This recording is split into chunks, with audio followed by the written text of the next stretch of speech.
Bangga bersarung mangga. Assalamualaikum warahmatullahi wabarakatuh, Buya. Assalamualaikum. Izin bertanya, Buya. Baru-baru ini ada berita tentang seorang ibu yang bunuh diri sekaligus menghilangkan nyawa kedua anaknya karena merasa lelah hidup, banyak hutang, sering dibohongi suami, dan akhirnya dikucilkan lingkungan. Bagaimana pandangan Islam terhadap perbuatan tragis seperti ini, Buya? Dan apa nasihat Buya agar umat bisa lebih kuat menghadapi tekanan hidup tanpa terjerumus pada jalan yang salah? Dan bagaimana seharusnya tanggung jawab pemerintah atas kejadian ini? Syukran, Buya. Wassalamualaikum warahmatullahi wabarakatuh. Jawaban simpel dan pasti adalah menguatkan keimanan. Akan tapi untuk menyelesaikan permasalahan tidak bisa dengan jawaban yang simpel itu. Kalau orang imannya kuat tidak akan melakukan itu semuanya. Kan begitu. Dia punya Allah, kenal Allah. Kalau seandainya dia didolimi, ya setiap kedoliman ada nilainya di hadapan Allah. Itu jawaban simpelnya. Akan tapi lihat, ada hal lain. Kalau orang sakit bisa saja kita mengatakan, cukuplah kamu bersabar, ganjarannya tinggi. Nggak bisa. Itu benar jawabannya. Akan tapi apakah menyelesaikan permasalahan? Oh, dia sakit. Maka anjuran yang lain di samping dia harus sabar adalah berusaha untuk berobat. Apa yang diceritakan, yang ditanyakan adalah itu permasalahan. Semua manusia sehat. Sehat pikirannya, sehat hatinya.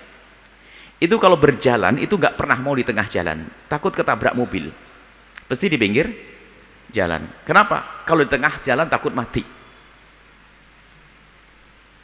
Lihat, kalau ada yang mengancam mau membunuh, pasti orang takut. Kalau orang normal lagi sehat.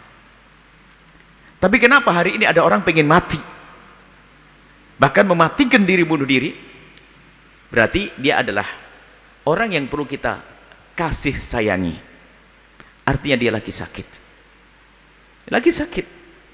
Sakit macam-macam. Kalau kita sakit imannya bisa, sakit mentalnya bisa. Nah, maka dari itu kita perlu mencoba, pengen tahu apa sih yang menjadikan sebab orang terjatuh di dalam sesuatu yang menyeramkan itu. Bunuh diri, bunuh anak, dan seterusnya. Serigala saja itu tidak ada serigala membunuh anaknya sendiri. Mana ada anjing membunuh anaknya sendiri? Tidak ada. Mana ada induk ayam membunuh anak sendiri? Tidak ada. Binatang pun tidak. Fitrah keibuannya itu menjaga. Tapi kalau sampai ada seorang membunuh anaknya, tentu ada yang bermasalah di dalam diri ibu tersebut, mungkin mentalnya.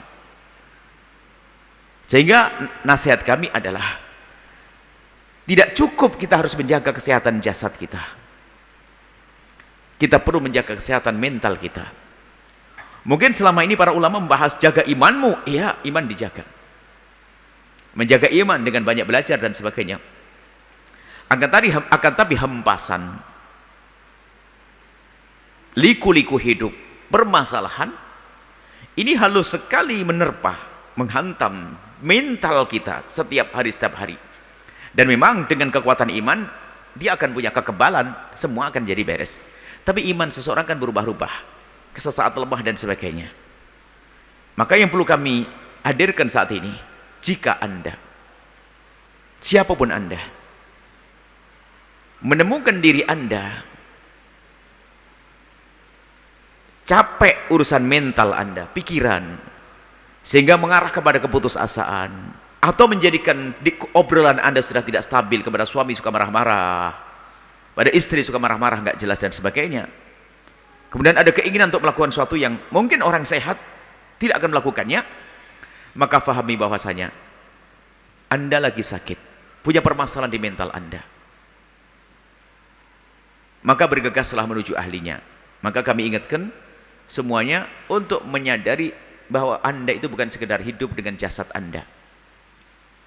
Dan juga tidak hanya dengan hati Anda, tapi ada dalam diri Anda, ada mental, pikiran Anda.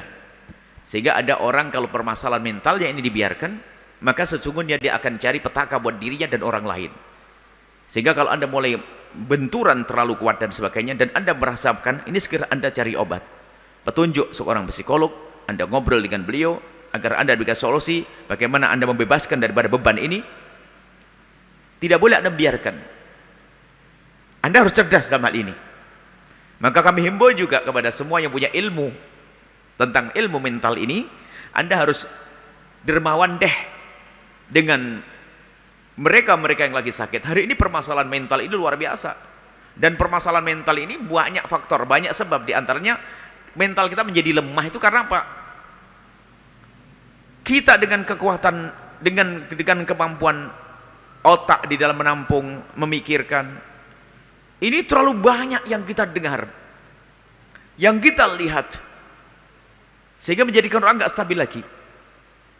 Media sosial hari ini kita melihat bermacam-macam. Dulu kan nggak pernah, kita paling lihat ayam kita bertelur, netes, besok ada kupu-kupu terbang dan sebagainya, ada ulat, selesai.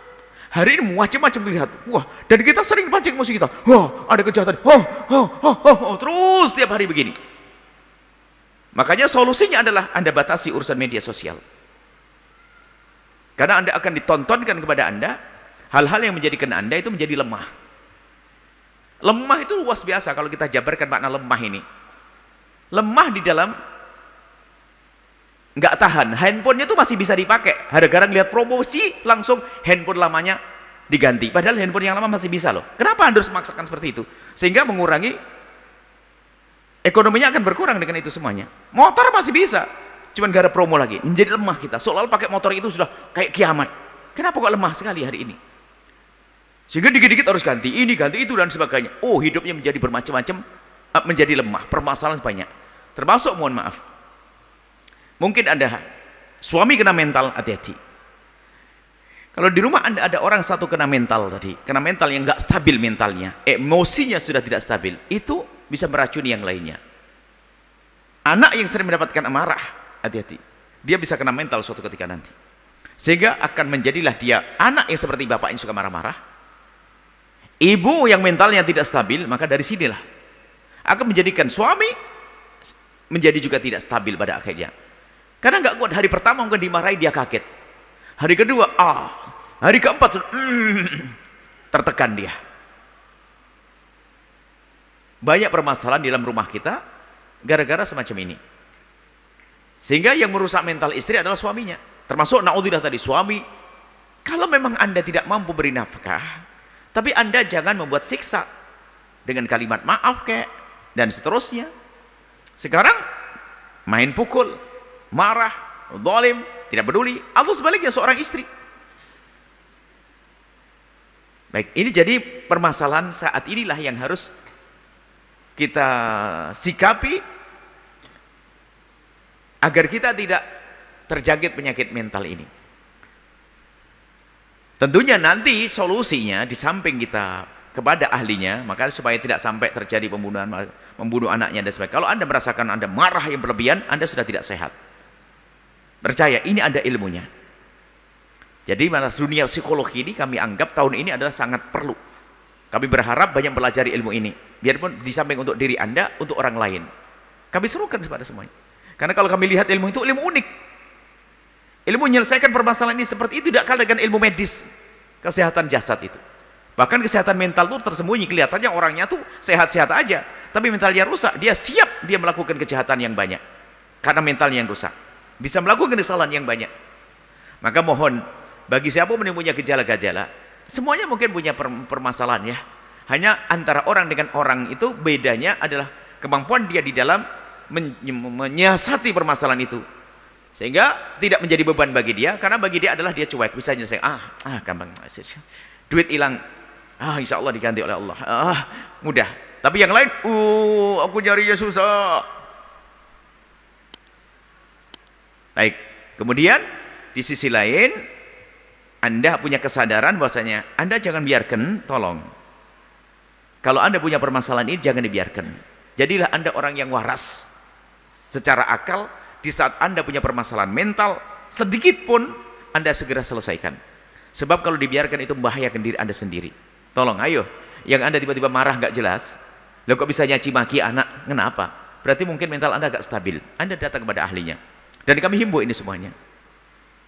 Kemudian di sisi lain, yang punya ilmu ini tolonglah lebih sabar. Hari ini semakin banyak, dikatakan tidak tahu berapa persen di dunia ini orang yang punya permasalahan mental ini luar biasa. Hari ini luar biasa besarnya. Cuman di saat ini dibiarkan berbahaya. Maka jangan ada membiarkan. Jangan sampai ada di antara kita menjadi bodoh, membiarkan. Ada depresi dan lain sebagainya, jangan dibiarkan. Kalau biarkan semakin parah. Semakin parah, semakin parah. Sehingga lihat, mungkin jadi ustadz pun kalau sudah punya permasalahan mental, ustadz akhirnya mudah menghancurkan, mudah mencaci maki. Bukan urusan agama, urusan mentalnya. Bisa jadi seperti itu. Karena mentalnya tidak sehat. Seperti itu ya. Ji. Kalau mau pertanyaan tadi, sudah. Perempuan itu sudah meninggal 2 muda anaknya. Sebabnya apa kok sampai dia terjadi semacam itu? Membiarkan penyakit dalam dirinya, tidak segera diobati. Kemudian bagi yang melihat orang semacam itu, berikan kasih sayang kepada mereka. Bukan untuk kita terus hujat kalau kita menemukan orang punya permasalahan mental. Dia semakin terpojokkan, semakin sempit. Akan tapi ayo kita kasih sayangi. Tapi yang punya permasalahan mental itu jangan Anda tidak berobat, hanya minta dimaklumi saja. Ini problem juga. Kan saya kena mental. Sudah tahu nyelkit ngomongnya, minta dimaafin. Kan saya kena mental. Ya kalau kena mental itu seperti orang punya koreng di mukamu. Bagaimana? Berobat. Jangan saya maafin ya saya korengan. Tidak usah gitu.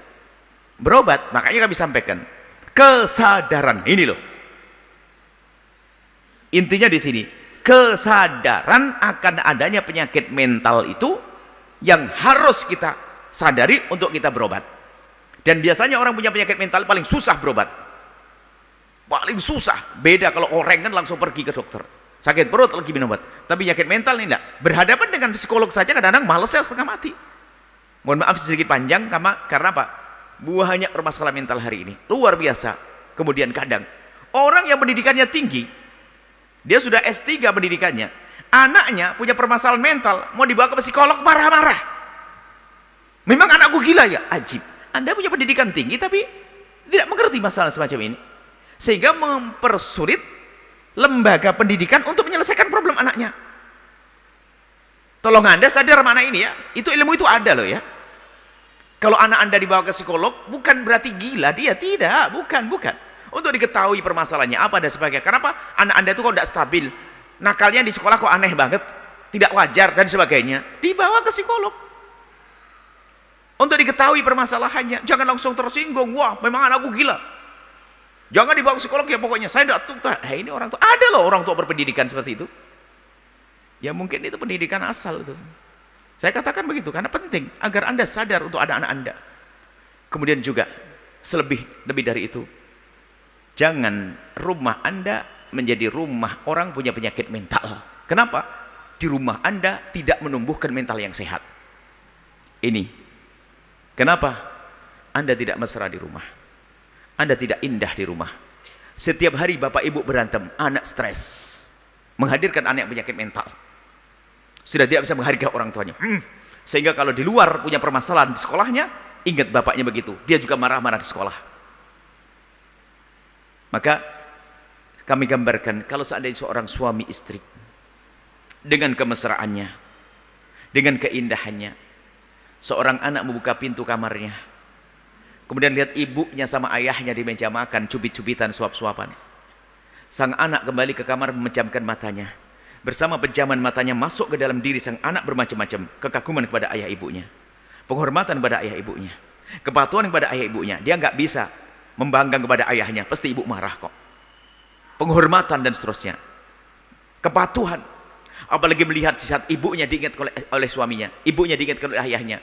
Mama, Umi, sayang, gini, jangan gini, jangan melakukan itu. Langsung sang istri mengatakan, ayah makasih, Masya Allah diingatkan. Begitu juga sang ayah, di saat diingatkan sang istri begitu, sang anak melihat, oh kalau aku diingatkan, aku harus seperti itu. Nggak mungkin saya membangkang. Lah kenapa seorang anak diingatkan oleh ayahnya marah? Kenapa kemarin ibunya saat diingatkan oleh suaminya marah kok? Ya harus begitu dong. Berarti kita yang merusak rumah kita, mohon maaf. Jadi permasalahan besar dari kita orang tua. Anak nakal di sekolah itu, lihat, jangan buru-buru. Kenapa dia seperti itu? Jangan salahkan lingkungannya dulu. Dia tumbuh dalam keluarga yang suka berantem, keluarga bodoh. Mohon maaf saya sampaikan ini. Anda cerdas semuanya. Nah, nanti kalau pertanyaannya seperti itu, jawabannya panjang sekali. Jawabannya adalah sadar bahwasanya bukan permasalahan orang yang sudah membunuh anaknya, lalu dia bunuh diri. Bukan itu. Ini masih banyak calon-calon pelaku seperti itu. Kalau mentalnya tidak sehat. Cukup sampai di sini. Insya Allah nanti ada satu diskusi khusus tentang bagaimana agar sehat mental ya. Maka tadi kuncinya sederhana. Rumah Anda rumah yang indah ya. Tolong rumah yang mesra. Sang anak jangan melihat orang tua cekcok. Seorang anak melihat bapak ibunya saling menghargai, maka menghargai.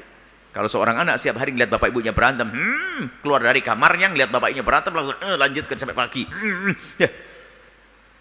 Dendam, marah, benci, tidak mau dengar orang tuanya. Mentalnya rusak itu sang anak. Ini saja, wallahu a'lam bissawab.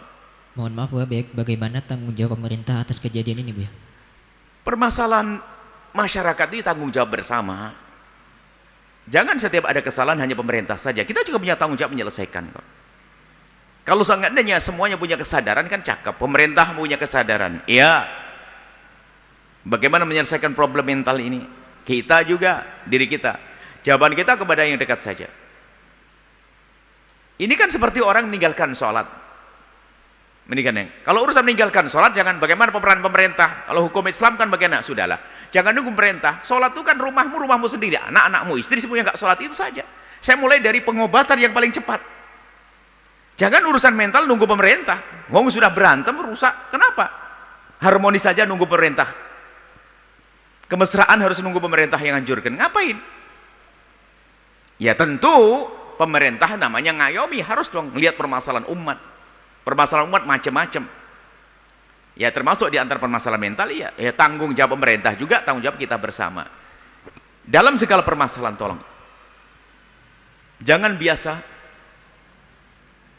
melimpahkan kepada orang lain, akan tapi koreksi, jangan-jangan aku yang telah membuat kesalahan. Itu paling cakep. Jika rumahmu tidak benar, tidak baik, jangan salahkan tetanggamu. Kalaupun ada sebab tentu ya nanti diselesaikan. Misalnya pemerintah nggak peduli dan sebagainya. Tapi di saat pemerintah belum peduli bukan berarti kerusakan tetap berjalan, enggak dong. Jangan sampai kita terlena. Nggak usah nunggu pemerintah dong. Hari ini sudah kita benahi begini ya. Kalau ini semua yang dengar lalu sampai di rumah sadar, nggak marah-marah lagi sama suami, nggak marah sama istri, anak tubuh baik, selesai kok. Nggak usah nunggu pemerintah ada komando. Kelamaan itu nanti ya. Gitu. Kita pengen baik semuanya selesai. Tentu pemerintah adalah tanggung jawab kepada semua yang terjadi di negeri ini. Jika mereka mungkin melakukan lalu tidak melakukan, dosa mereka. Mereka yang bisa melakukan tidak melakukan, dosa. Itu masalah pemerintah. Jadi maksud kami adalah kalau memang di hadapan kita permasalahan dan kita punya tanggung jawab untuk menyelesaikan, tidak usah nunggu orang lain dong. Saya pengen dapat pahala, saya pengen selamat, anak saya pengen selamat, keluarga selamat. Jangan dikit-dikit mengandalkan pemerintah juga. Hari ini loh, saat ini di rumahku. Bukan masalah psikologi saja, dalam dunia dakwah dan sebagainya. Kadang-kadang kita harus punya pemerintahan yang ini untuk menegakkan kebenaran di masyarakat. Nggak usah ribut-ribut. Di rumahmu dulu tegakkan kebenaran, baru nanti ngomong di sana. Kita mulai dari yang mungkin bisa. Jangan sampai sebelum adanya negara yang mendukung lalu rumah kita rusak. Ya enggak dong. Biarpun setelah itu kita akan bicara, wahai pemerintah, kami himbau kepada pemerintah, mulai dari presiden dan lainnya, ayo lebih peduli kepada permasalahan-permasalahan ini dengan mencermati sebabnya apa, akibatnya apa, solusinya apa. Kan begitu. Pemerintah sangat mampu untuk bisa mendatangkan ahlinya, mencermati permasalahan dengan benar karena punya dana, punya orang, punya kampus, waduh luar biasa, mudah. Tentunya seruan ini harus kami sampaikan. Maka di hadapan kami adalah bukan pemerintah, Anda semuanya. Maka Anda dulu yang kami seru. Baru setelah itu oke, pemerintah tolong. Permasalahan mental ini membahayakan umat. Orang yang mentalnya nggak stabil, ini kalau jadi presiden, gubernur, jadi DPR ya tetap merusak nanti karena mentalnya tidak stabil. Harus sehat mental, kemudian nanti sehat hati, sehat jasad, sehat lahir batin insyaallah. Wallahu a'lam bissawab.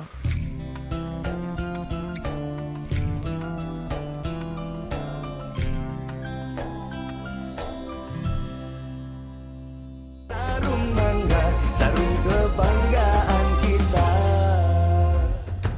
Bangga bersarung mangga. Sahabat Al-Bahjah TV, setelah menyaksikan video ini, jangan lupa bersolawat kepada baginda Nabi Muhammad. Shollu ala Nabi Muhammad. Allahumma sholli alaihi wa ala alihi wa sahbihi.